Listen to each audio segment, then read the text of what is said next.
දාපුවම මෙන්න මේ වගේ ක්‍රැක් තමයි යන්නේ. අර ඔයාලා දැකලා තියෙන ඉස්සර රෙදි වල තියෙන ලස්සනට නිකන් ක්‍රැක් එක ගිහිල්ලා ඈතට දිය වෙන්නේ මේ රට දුම්මලයි මීටි දාපුවම අර රෙද්දට ඉටියක් හොඳට අල්ල ගන්නවනේ. ඉටියකට අග්ගලා කැඩෙන්නේ. මේක මොනවද? මේ මීටි. මේ රට දුම්මල. මේ පැරපින් එක විතරක් දාපුවාම මේ ඉටියකට අග්ගලා කැඩෙන්න බලනවා.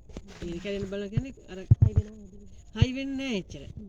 මේ දෙක දැම්මම හොඳට බදලා අල්ල ගන්නවා රෙද්දට ඉටියක. මේ පැරපින් එක විතරක් දාපුවාම එහෙම බදලා අල්ල ගැනීමක් නැහැ. ගැලවෙන්නේ නැහැ.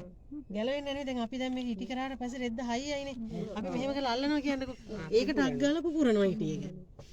මේක දාපුවාම අර ඒකේ පුපුරන ක්‍රමයක් තියෙනවා. ඒක ලස්සනකට යනවා ඒක.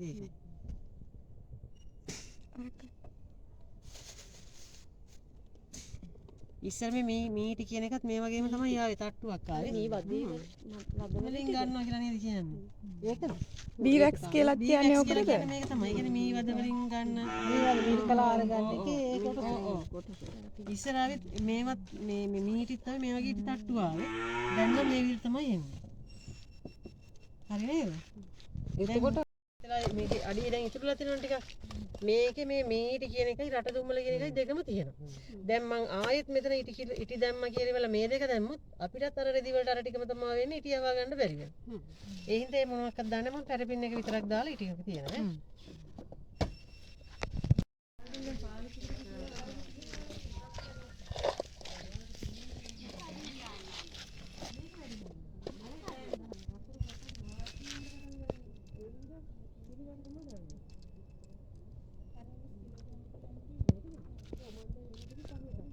මටරෙනවා පොඩි ඉට 11 මාට පන්ති පුතා ගෙදර ඉට දාන්න නැති ඉට කොලයක් ඒක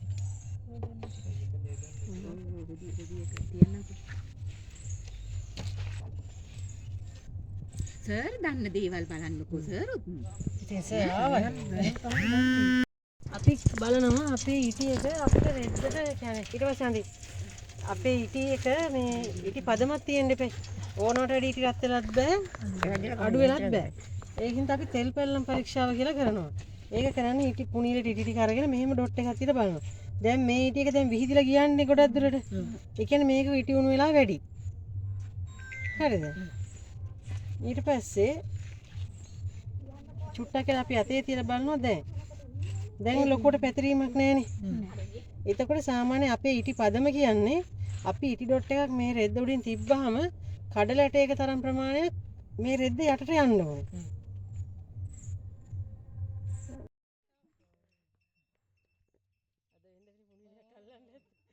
අරක දානකොට අර උදේම ගන්න ඩ්‍රින්ක් එක ගන්න. ඒක මොකක්ද ගත්තම හරියනවා.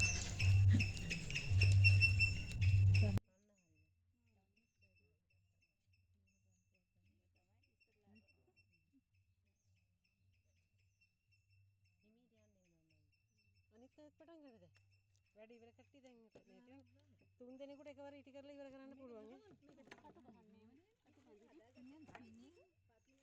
මන්දි නේද මේ කිලෝ එකට රට දුම්මල ග්‍රෑම් 6යි මීටි ග්‍රෑම් 10යි.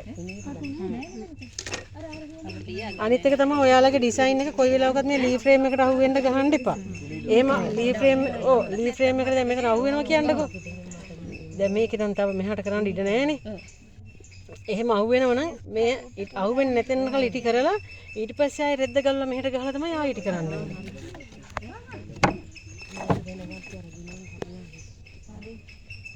අන්දෙන් සිස්ටම් එක අහුවෙලා.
මේක සෝඩෑස් දැම්මේ. මේක ලුණු දාලා තියෙන්නේ.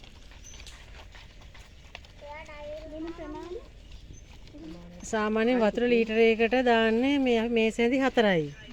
දැන් වතුර ලීටරේ ඔව් සෝඩෑෂුත් 4යි ලුණු එකනොත් 4යි. ඒ වුණාට අපිට ලීටරයක් වැඩිනේ දැන්.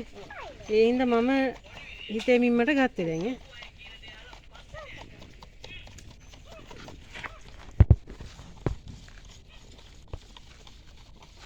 සෝඩෑෂ් එක තමයි ටිකක් දී වෙන්න වෙලා යන්නේ.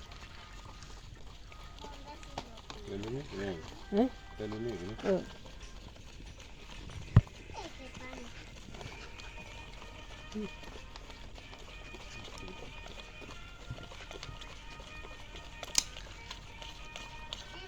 මේකට ලුණු වෙනකොට ඩයි කඩවල දෙනවා ග්ලෝබල් සෝල්ට් කියලා.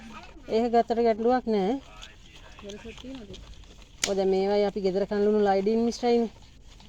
අරක එහෙම මොකවත් නැහැ.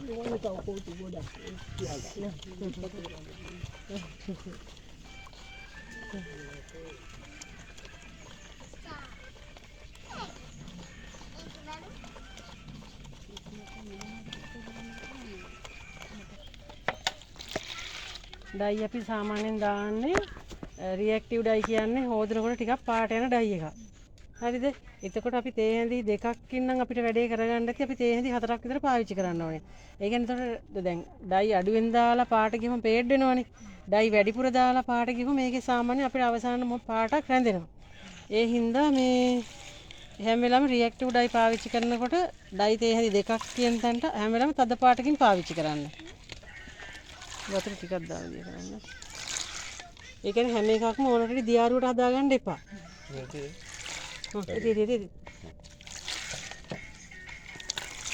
ඕනට දියාරුවට හදාගත්තාම අර මේ උපු ගතියක් නැහැ ඩයි එකේ.